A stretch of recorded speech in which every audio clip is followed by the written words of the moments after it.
Yeah, how's everybody? How are you doing? You all well? Brilliant. Terry from Mary Start here. So I thought I'd tell you another story, right? Now, if you'd like to hear the story, turn on your ears, and if you don't, just switch it off, okay? Now, we've told you a story, I think, set in Russia, and one set in Ireland, but this one's set in Germany, and it's called the Six Swans. Now, so once upon a time, there was this king who had six sons and one daughter called Eliza. And they lived in the palace, and life was grand, except that the king's queen, his wife, was dead. So the children's mammy was gone. And they were sad, but they were happy because their dad minded them. Things were okay. Anyhow, the king loved to go hunting. And he used to go hunting all over his land whenever he could. Now, one particular day, he was hunting near a strange forest where he'd never been before. And he was with his soldiers, as I said.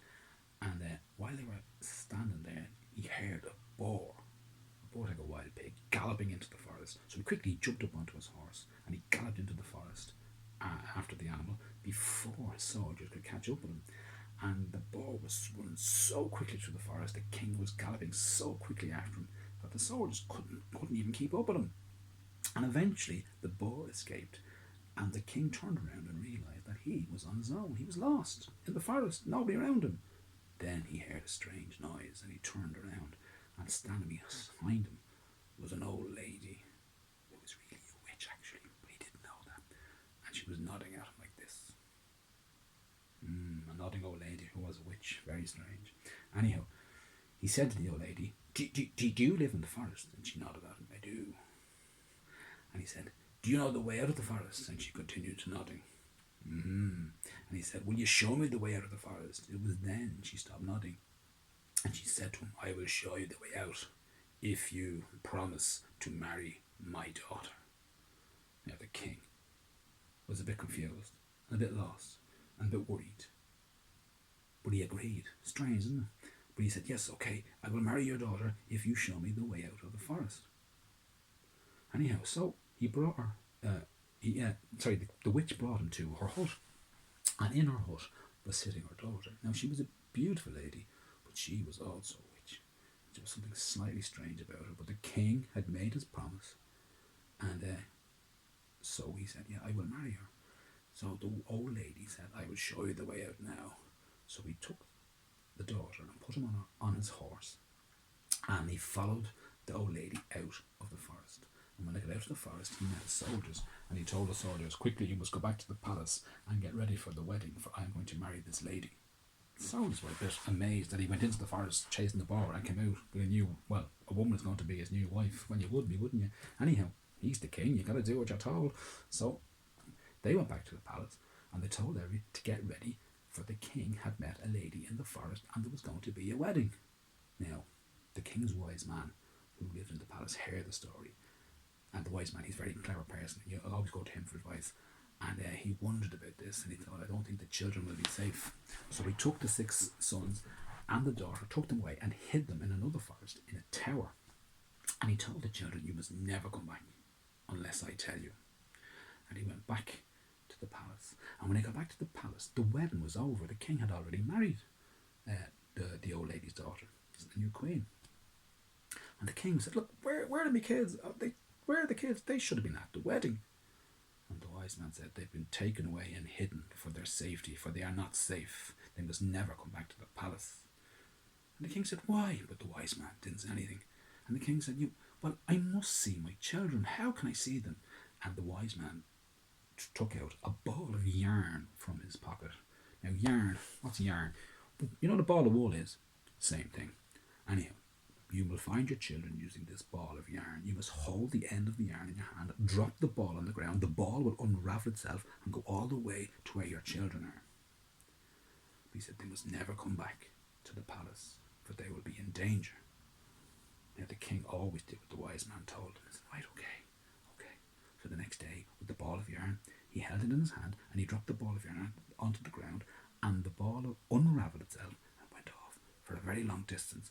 And the king went with the piece of yarn in his hand. He followed and he pulled it in, and he found his way to where his children were, and they were delighted to see them. But they were sad, for they knew they couldn't go back to the palace because they might be in danger. Anyhow, this went on, Like, I think it was every Sunday he used to disappear from the palace, the king, to go and visit his children. Now, his new wife, the old lady's daughter, was very angry about this. And says, where does he go? Where does he go? And she asked him, where do you go? And he said, I go hunting. I have business to do. And he wouldn't tell her about the children. So she was a bit furious about this. So she decided, I will ask the old wise man. So she asked the wise man, where does the king go? Where does he disappear to every Sunday?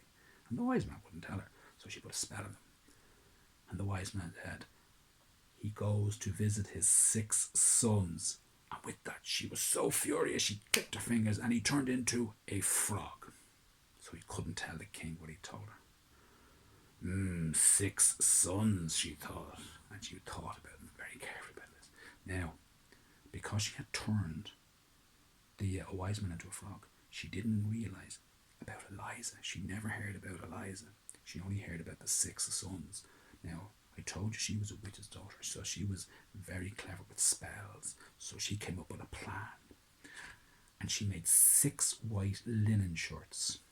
Yeah, linen's like a fabric. My t-shirt's made out of fabric, so linen is a type of fabric, usually used for making dresses, I think. Anyhow, so she made 6 white linen shirts, and she packed them away in a bag carefully. And she thought, now I must find out where these 6 children are. Now, obviously, the king wouldn't tell her. So one day she spied him and she saw the ball of yarn and he disappeared. And then he came back, and when he was asleep that night, she took the ball of yarn and she wondered, what does this do? And she held the end of the ball of yarn in her hand, and the ball of yarn fell to the ground and unravelled and went all the way to where the children were. And she followed, pulling the yarn behind, and she got to the tower. Now, in the tower, the 6 sons heard their noise, and they said, Dad, Father is here. He never normally comes at this time. Maybe he's coming to take us back. And they rushed out of the tower to go and see their dad. But Eliza cried, don't go, no, don't go. You can't go, because this is not the day that Dad comes. But the 6 sons, they didn't listen. And when they got outside, they saw the queen, how she was disguised as an old lady, looking at them. And they went, who are you? And with that, she took out the 6 white linen shorts she had, and she threw one on each boy. 1, 2, 3, 4, 5, 6. And the linen shorts, as soon as they went onto the boys, each of them turned into a swan. 6 swans. Well, she laughed. And she turned around with the ball of yarn and made her way back to the palace. Poor Eliza. When she came out, her brothers were gone, and there they were, 6 swans. She couldn't believe it. It was dreadful. And the swans, they couldn't talk, they couldn't speak to her.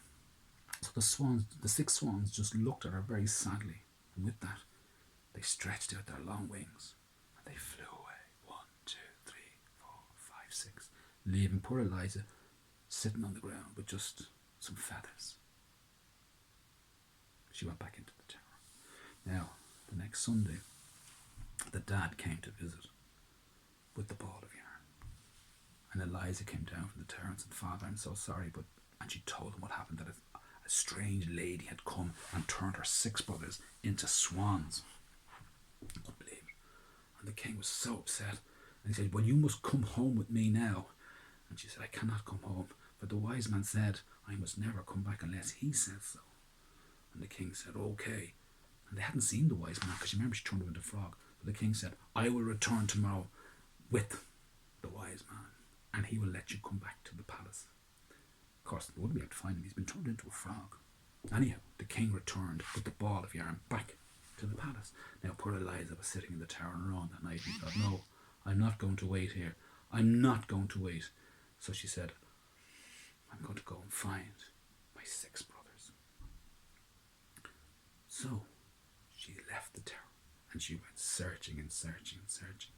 And eventually she came to another forest. What's a forest in this story? Anyhow, she came to another forest, and in that forest she searched for her brothers, and it was night time one night. Yeah, it turned into night time one night.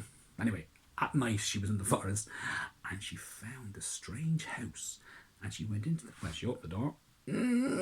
Needs oil, that door. Every story is the door needs oil. Anyway, she went into the house, and she went upstairs, and there was a bedroom, and in the bedroom there was 6 beds, which was very strange. So she thought, this is unusual.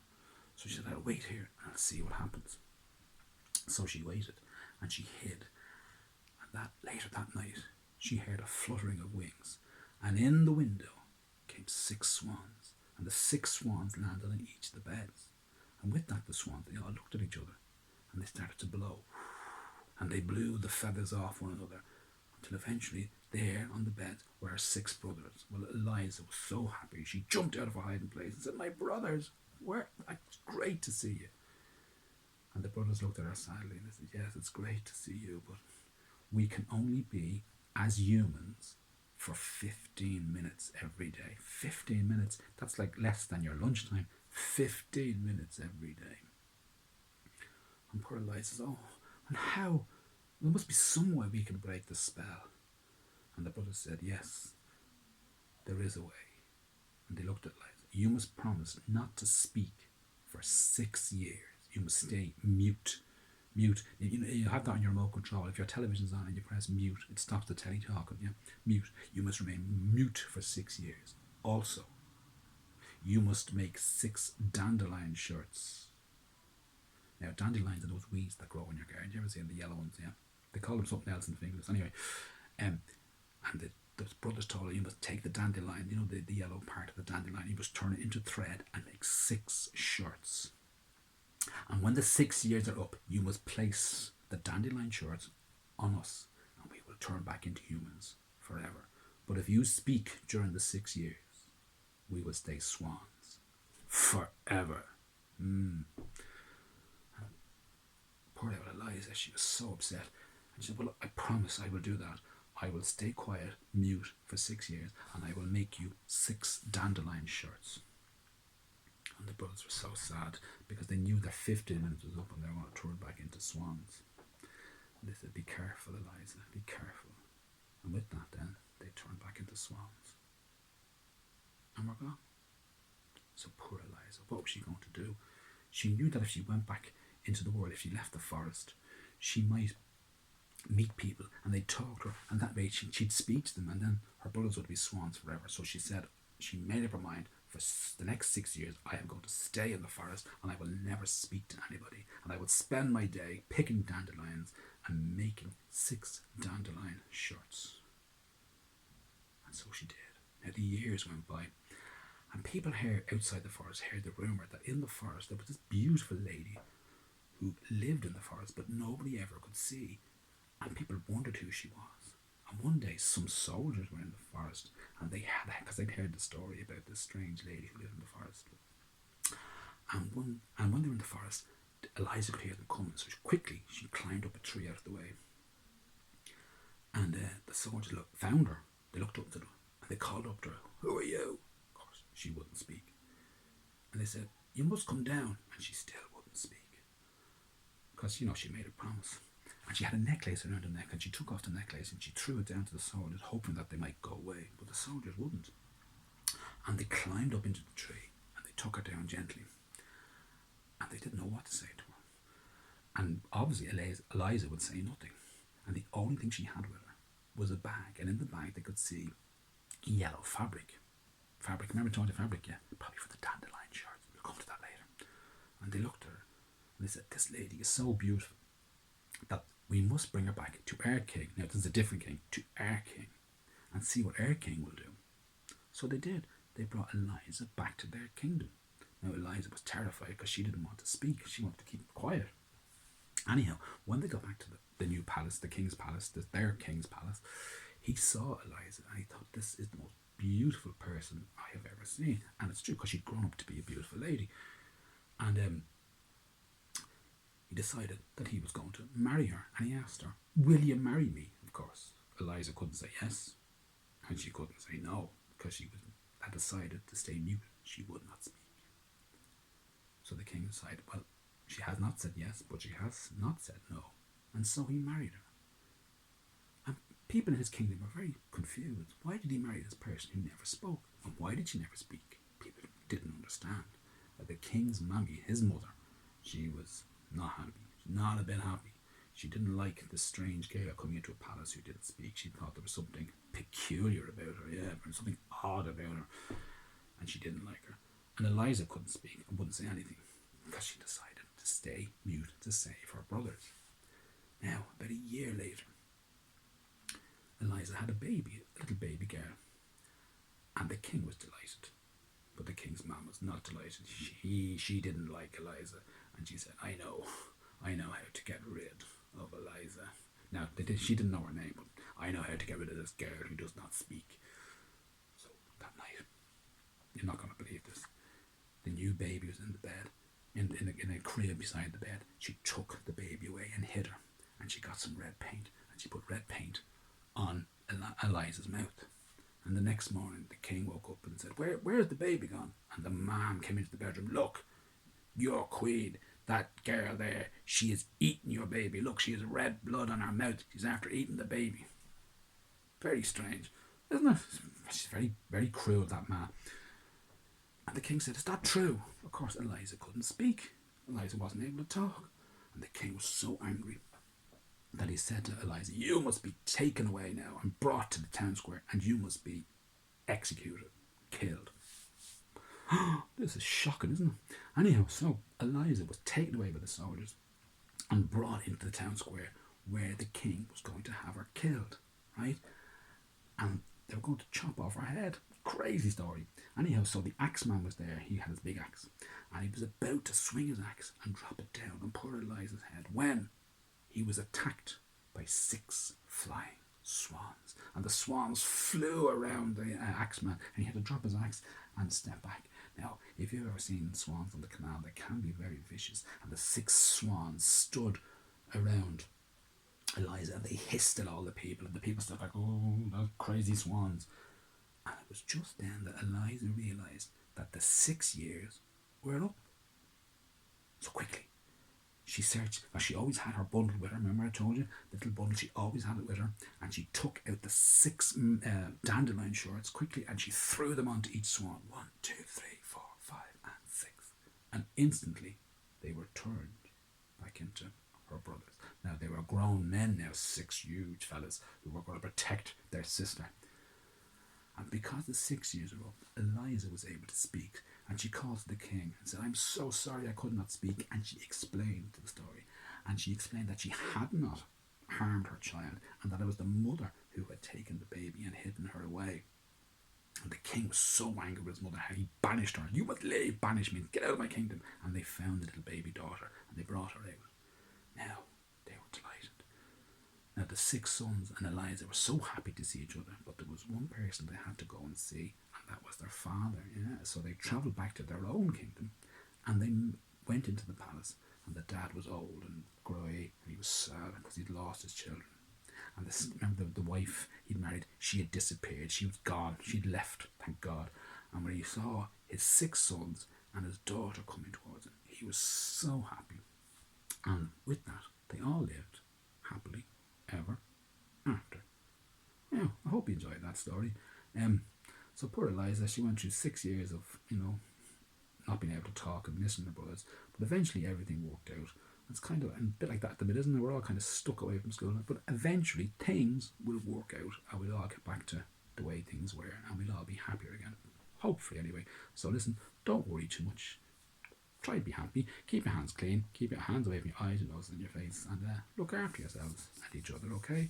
And I'll come back maybe next week, and I may tell you another one. Is that right? Okay. Cheers. Okay. Look after yourselves. Bye.